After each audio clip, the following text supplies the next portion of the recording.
High profile वैश्य व्यवसाय प्रकरणात आणखी एका लॉज चालकाला अटक. हाय प्रोफाईल वैश्य व्यवसाय चालवणाऱ्या रॅकेट विरोधातील कारवाईत करवीर पोलीस ठाण्याच्या गुन्हे शोध पथकानं आणखी एका लॉज चालकाला अटक केली.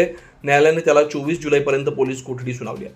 पोलिसांनी दिलेल्या माहितीनुसार जिल्हा पोलीस अधीक्षक निलोत्पल यांच्या निर्देशानुसार करवीर तालुक्यातील अवैध वैश्य व्यवसाय विरोधात विशेष मोहीम सुरू आहे.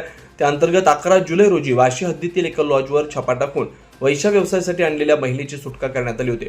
या कारवाईत लॉजवरील कर्मचारी, एजंट अशा तिघांना अटक करण्यात आली. ते सध्या न्यायालयीन कोठडीत आहेत.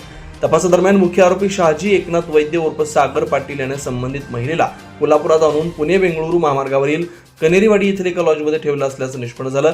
त्या लॉजमध्ये व्हॉट्सअप ग्रुपच्या माध्यमातून ग्राहक बोलावून कुंटणखाना चालवला जात असल्याचं तपासात समोर आलंय.